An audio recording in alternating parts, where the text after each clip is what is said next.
So thank you very much for the introduction. It's a pleasure to be here today. I'm very happy and excited to kind of present the work that I've been doing on deepfakes for several years now. So I've been working on this paper with my co-authors Tobias Schlager from the University of Lausanne in Switzerland, as well as Geeta Johar from Columbia in New York City.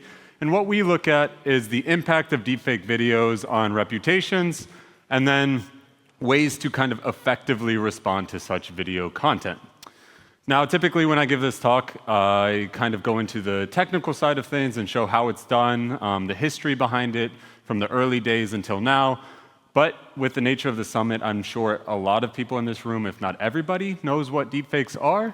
So I still want to give a very, very quick definition so everybody kind of knows what I'm talking about when it comes to deepfakes. So by definition, deepfakes are hyper-realistic imagery. So it's images, audio files, or videos that are synthetically manipulated to depict people saying and doing things that they never actually have done. So it uses artificial intelligence technology, takes existing images and alters it in some way. Now there's a lot of examples online. This one is from a special effects artist called Chris He did a lot on his TikTok with Tom Cruise. This is just one of the viral TikToks that he did. The real thing. I mean, it's all the real thing. So early on, it required a lot of technical expertise to make something realistic like this. He had a lot of post-production work to kind of smooth out the edges of the jaw so it could be somewhat passable. But as the technology has advanced, it's becoming easier and easier to make something very realistic. And we see that with the numbers. So when I started this work in 2019, there was just a couple thousand deepfakes that were online. Now, recent reports, specifically by the European Parliament, shows that in 2025 alone, there was around 8 million deepfakes that were spread online. So a lot of what we're consuming and could potentially consume are deepfake videos or deepfake content that is altered by AI in some way. And this number is going to increase exponentially as the technology gets into the hands of the general public. Now, there's a lot of associated harms when it comes to deepfakes. There's a lot of great conceptual pieces that document these harms. They kind of split it up into 3 different levels: societal, organizational, and individual. Societal typically is election manipulations. This hasn't been widespread yet. There has been a couple years ago the Slovak case, which is a deepfake that was released a couple days before Slovakia's elections that they believed had an influence on the results. The organizational level, this one is becoming more and more widespread. This tends to be financial scams. Again, a couple years ago, there was a major case where this employee got onto a conference call with who he thought was the CFO, ended up being a deepfake video, and he ended up transferring around $25 million to some offshore account.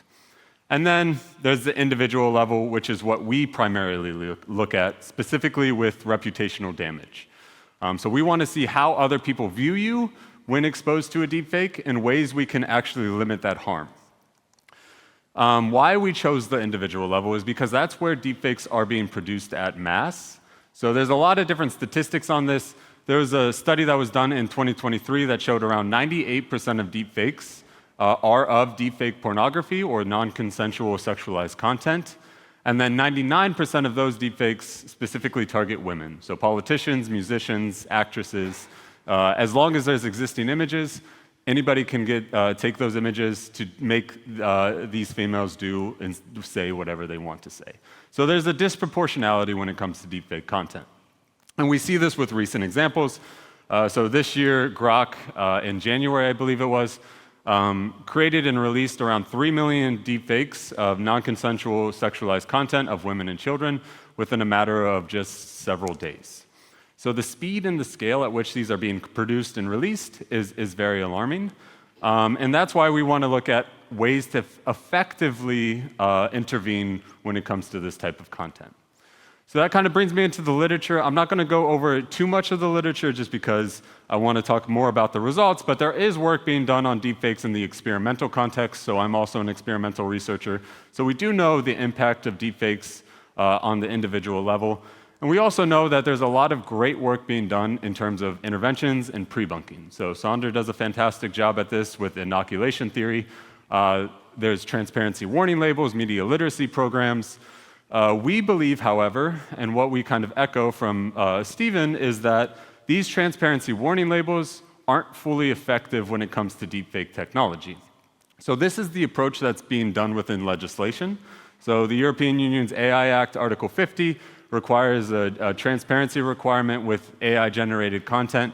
We echo what Clark and Lewandowski find, basically saying that these approaches aren't that effective. So Clark and Lewandowski did an amazing job, showed that these specific and these very general warning labels don't fully return perceptions of guilt in their context back to baseline.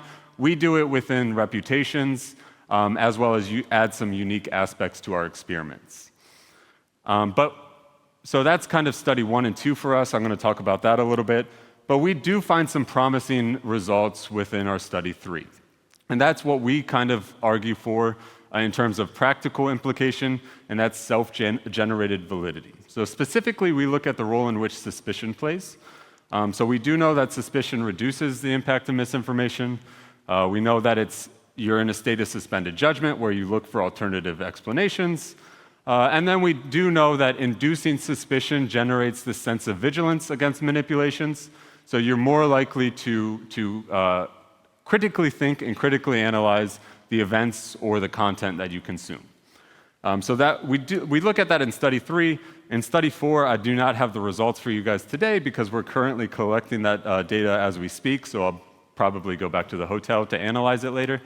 But I do want to quickly show you the first 3 studies of our experiments, or of our paper, to talk about some of the results. So study 1 is our media literacy kind of study where we created our own deepfake. So we created this fictitious CEO, built her up with some news articles, and then we exposed the participants to one of 2 conditions. Either an article from MIT about manipulated media, or a random article about how to be successful on YouTube. So the manipulated media article basically tells you that manipulated media can be audio, video, or images, that it uses artificial intelligence technology, and that it resembles actual people. So they know all of this beforehand, and then they were also informed that this specific piece of content, they weren't told that this specific piece of content could be a deepfake. We were just giving them general information, basically. From there, they were exposed to our deepfake video or the extracted audio file, so we compared audio-video in this case, and then we measured attitudes towards that person. So we have a scale, we did a slider scale, and then we also measured suspicion as well, but that'll be more for study 3. And what the results show is that media literacy, so the dark gray bar, is a fantastic approach to create some protective mechanism within us to respond more favorably towards a person that was depicted within a video or audio. There's no significant difference between the 2. Both raised their attitudes towards, in this case, Hannah Thompson. However, what's the concern is that when you compare it to the control condition, it comes nowhere close to what would have been done if you weren't exposed to any article at all, or if you weren't exposed to any type of content. So the control was just basically having the introduction of Hannah Thompson and then measuring attitudes towards Hannah with no exposure to anything at all. So granted, we did build up our CEO in a very positive manner, so this may play differently with a negative CEO. However, we do show that it doesn't raise it to baseline. Now, one of the things with this one, as I said, it's a very general approach. It's not necessarily saying that what they're seeing is fake. So we took inspiration from what you may see on Instagram with these transparency warning labels, where you'll see that it's false information or sensitive information. You can see why, and then you can still see the post. So that's exactly what we did with study 2. Again, built up a CEO. This time we used a male CEO. Same method, building up with several different news articles. This time we measured pre and post attitudes, so we measured attitudes at the beginning, as well as attitudes after exposure to see that shift in attitudes. And then we exposed them to one of two pre-bunking conditions. So either a transparency warning label that's in the text format, basically saying that this is fake, what you're about to see is a deepfake, and then explain what a deepfake is, versus the word-for-word video of that text transcript. They were then exposed to either the deepfake video or the text transcript of that video. So essentially what we're doing is we're looking at match-mismatch. So does video, is that more powerful? Is text more powerful? Or is the opposite true? So we're wanting to see this matching of modalities to see if that is actually effective. Again, measured attitudes after the fact to see that shift. And what we show is that on the left-hand side here is the post-evaluations. So regardless of matching and mismatching, regardless of video or text, people respond much more negatively towards a person depicted in a deepfake or text taken from a deepfake compared to what they did evaluate the person before the exposure. So they have explicit knowledge that it was fake. They knew what they were watching was a deepfake or came from a deepfake, and they still responded much more negatively. So again, it's echoing and kind of replicating what Clark and Lewandowski have found with certain unique aspects to it. But as I said, we do have some promising results, specifically with study 3. So study 3, we argue for self-generated validity, this critical analysis of you actually thinking through the information. That could potentially be the right intervention to go about with deepfakes.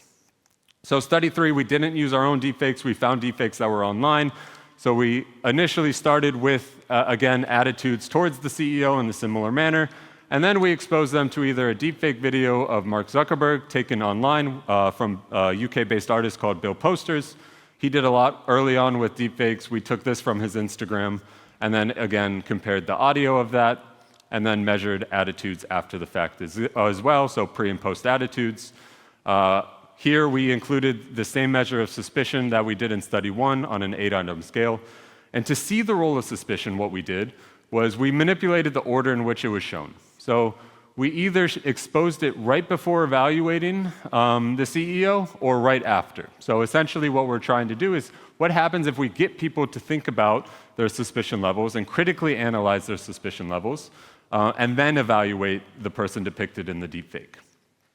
And what our results show, and why this is so promising, is that once asking suspicion first, so the left-hand side, the dark gray bar, is asking suspicion first, that significantly raises the attitudes of that CEO. It develops this protective mechanism within the people to respond more favorably. So if we run a contrast analysis between pre and post evaluations, it's no longer significant. So we raised it back to baseline compared to what happens in the white bar on the left-hand side, with asking suspicion second. You still respond more negatively once you evaluate and then you ask suspicion. So we show that suspicion can play this protective mechanism. We show that it could play a positive role. Now with study 4, which I said I do not have today, what we're trying to do is we're trying to generate an ecologically valid approach to give to practitioners to say, hey, look, this is actually an effective measure. This is one way to go about it. Just to kind of wrap up, the last kind of point I want to make is in terms of interventions. There's been fantastic works with interventions that have been done. There's the technical side of things, the detection software. It's not fully effective, but it's an inherent cat and mouse game. As the generators get better, so do the detection software. They learn from each other. So one can evade, the generator can always evade the detection software. There's the social media regulation side, which is important. We show that it's not fully effective, but it's still important. And then there's legislation. So specifically, the European Union's AI Act, Article 50, with the transparency requirement. It's important as a basis, but there needs to be refinement in terms of the language. There's the Digital Services Act, which is very important. There's the Defiance Act in the US, which is very important. But all must kind of work together to develop an effective approach to respond to such content as the speed and the scale continues to increase. So I thank you for your time, and I really appreciate it. Thank you.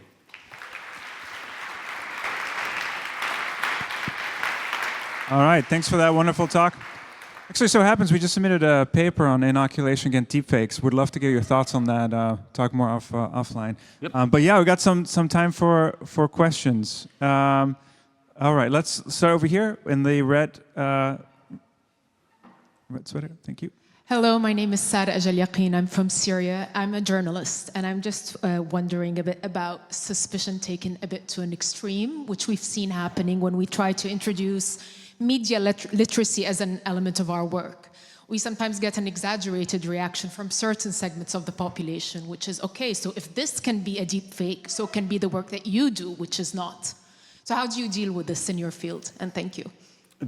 So suspicion does have two different, so first, thank you for the question, but suspicion does have kind of two different valents. There's a healthy dose of suspicion, which in general everyone should kind of have when critiquing news media in general. And then there's the over amount of suspicion, which is what you're talking about. Tied with deepfakes and AI-generated content tends to be what's called the liar's dividend, where you can easily just dismiss any real authentic media as deepfake, and then no one kind of challenges that. And so too the opposite. So if you're viewing authentic information, people can just assume that it's fake because they have this general knowledge that deepfakes exist. How we handle it, it's not very easy. Again, I'm an experimental researcher, so we're just trying to understand the phenomenon a little bit more. But it is an interesting case within our field. There's a couple different authors that do work on the liar's dividend, but it's not an easy kind of question to answer. But thank you. Sorry, gentleman here in front, and then we got two in the back, all the way in the back, and against the wall there. Thank you. My name's David Millar. I do foreign affairs training. I was wondering if you could share the specifics of that suspicion inject, like what it is exactly you say to the participants or the question that prompts it, because I think a little bit the same idea. The devil's in the details, how it's framed. Mm-hmm. Of course, yeah. So it's a measure that we took from a work called On State Suspicion. It's by Babko et al. 2014. They do a 20-item scale. We do an 8-item scale. Some of the scale items is was the behavior in the video suspicious? Were you suspicious of the message within the video? So it's just asking them just their general suspicion about the video itself. But I agree with both of you and how suspicion does play a little bit of a role, and depending on how you ask it, for sure. That's one of the things that we were asked by reviewers about the specifics of the suspicions. But, yeah. Great, all right. We got one in the back, all the way in the back. Please go ahead. Hello, this is Alexandra Geze from the European Parliament. Thanks a lot for your presentation. I have 3 quick questions. So you said at the beginning 98% of deepfake video is sexualized images of, and 99% of those are of women. So why are all the measures you're presenting targeting to the rest, to the 2% and not to the 98%? Because that certainly, you know, there's no improvement for the women for depicted if men see, oh, this is deep fake, but there's still my face on it. Second questions, why are all the measures targeted to individuals? So the burden basically is put on individuals to recognize this is a deep fake and process it accordingly. What are the measures research could envisage for the producers who actually make the profit out of these images? And the third question, the European Parliament 2 weeks ago passed a ban for all apps that produce deepfake sexualized images and so-called dual-use systems, so AI systems that could do deepfake porn or other things like Grok, for example that you mentioned. So could you envision a solution where there is a general ban for deepfake videos with exceptions for legal use and liability for the producers of those systems in case those systems are used in illegal ways? Thank you. So first, can you quickly clarify what you mean by your first question with the 2%? Because I'm not sure I understood that. You said there are studies that say that 98% of deepfake videos actually are sexualized images. Right. So, but the measures that you're presenting basically try to educate the general public to recognize deepfake. But I think most people consuming those digital sexualized images don't really care whether they are deepfake or not, but for the victims who are depicted, the harm is exactly the same, and it's the same, the studies that say it's the same like actual physical sexual violence. And it doesn't make a difference whether there's a label, this is deepfake or Right, not. right. Why are the measures targeted in research targeted to the 98% rather than 2%? 100%. So I think I can answer both for the first question and the second question together. So the reason why we chose this context is because we want to see how other people view you. So we're not necessarily looking, I agree with you 100% that there's mental health harms, there's a lot of different harms from the person targeted into it. We put it in the context of reputations to look at how other people view you. We couldn't do it in terms of sexualized content for ethical reasons, so we have to adhere to the IRB. We have a lot of ethical requirements that we need to kind of go through in order to run an experiment. So the reason why we chose the measures why we chose, as well as the context we chose, was guided by the legal team at our university, was guided by the ethics department, as well as just the general context of the studies being that we want to see what happens when you are exposed to a deepfake, how do you view that person? So we don't want people to shift their attitudes based off of altered or manipulated content. So that's why we look at the other side of things. I 100% agree with you in terms of the impact that it has on the females in the videos. We haven't studied that yet, but I know for a fact that that's also there.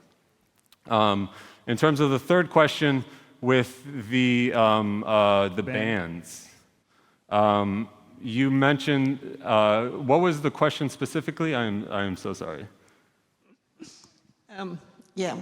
The European Parliament passed a ban for apps generating deepfake sexualized images. Right. And put very strong constraints on systems that can do both, produce other kinds of images and deepfake sexualized images. Right. So as a more, I mean, comes more from a political point of view, but while all the research essentially focuses on making people aware of what they are seeing and processing the information accordingly, how would you see more research on how we could put that burden on the producers rather than on citizens?